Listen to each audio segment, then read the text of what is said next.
धर्मेंद्र प्रधान जो कि देश के शिक्षा मंत्री थे, जिनके इस्तीफे की मांग को लेकर दिल्ली में जंतर मंतर पर कॉकरोच जनता पार्टी के जो समर्थक थे वो धरना प्रदर्शन कर रहे थे ताकि देश के जो शिक्षा मंत्री है धर्मेंद्र प्रधान वो इस्तीफा दे। कारण क्योंकि जो देश के भविष्य के साथ खिलवाड़ हुआ था, देश के जो युवाओं के भविष्य के साथ खिलवाड़ हुआ था, देश के जो स्टूडेंट थे, देश के जो विद्यार्थी थे, उनके भविष्य के साथ जो खिलवाड़ हुआ था और जो पेपर लीक हुए थे, उस घटना से आक्रोशित हुए ये कॉकरोच जनता पार्टी के समर्थक दिल्ली के जंतर मंतर पर प्रदर्शन कर रहे थे ताकि पेपर जो लीक हुआ है उससे गुनहगारों को सजा मिले। और आज कॉकरोच जनता पार्टी के समर्थकों के लिए खुशखबरी है कि कॉकरोच जनता पार्टी के समर्थकों के लिए बहुत ही बड़ी खुशखबरी है कि शिक्षा मंत्री धर्मेंद्र प्रधान ने अपने पद से इस्तीफा दे दिया है। आज दोपहर 2 बजे उन्होंने ट्वीट करके बताया कि उन्होंने अपने पद से धर्मेंद्र प्रधान ने इस्तीफा दे दिया है। तो ये जीत देश के युवाओं की है, ये जीत देश के छात्रों की है और आज बता दिया देश के छात्रों ने कि छात्र एकता क्या होती है और छात्रों के सामने, देश के युवाओं के सामने, देश के भविष्य के सामने सरकार को झुकना पड़ा और सरकार को कड़ा कदम उठाना पड़ा।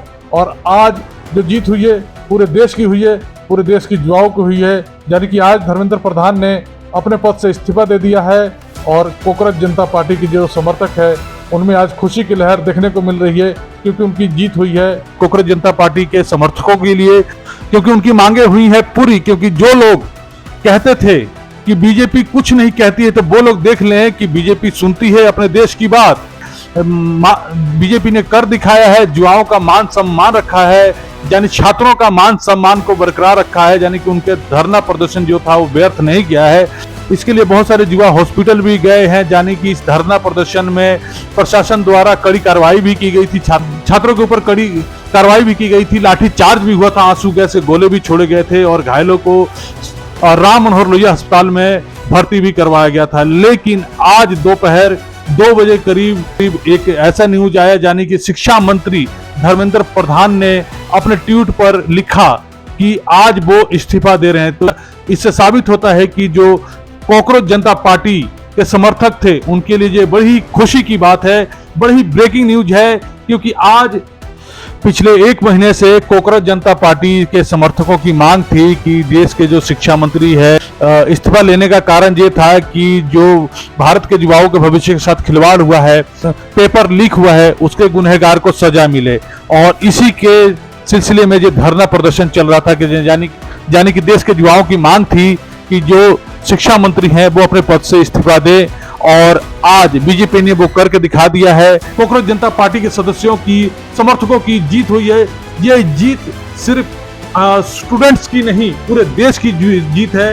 ये देश के उन युवाओं की जीत है, ये देश के उन छात्रों की जीत है जो अपने अधिकार को मांगना चाहते हैं, जो अपने अधिकार के लिए लड़ना जानते हैं। और आज साबित हो गया है कि बिन मांगे कुछ नहीं मिलता है, यानी कि आज देश के जो युवा थे, देश के जो छात्र थे, कॉकरोच जनता पार्टी जो के सीजेपी के समर्थक थे, आज उनकी जीत हुई है। यानी कि उनके मांग के सामने, उनके धरना प्रदर्शन के सामने सरकार को झुकना पड़ा है। सरकार झुकी है। पीएम मोदी खुद लाइव आए थे और उन्होंने बताया था कि जो भी इस घटना के पीछे है, यानी पेपर लीक के जो गुनहगार है उनको बख्शा नहीं जाएगा, उनके ऊपर कड़ी कार्रवाई की गई है। और इसी का नतीजा है देश के शिक्षा मंत्री धर्मेंद्र प्रधान ने अपने पद से इस्तीफा दे दिया है। इसी के नतीजा है कि आज धर्मेंद्र प्रधान जो कि देश के शिक्षा मंत्री थे उन्होंने अपने पद से इस्तीफा दे दिया है। हुई जीत कॉकरोच जनता पार्टी की। ऐसे ही न्यूज के लिए हमारे चैनल के साथ बने रहिए और देखते रहिए भारत जनता प्रेस।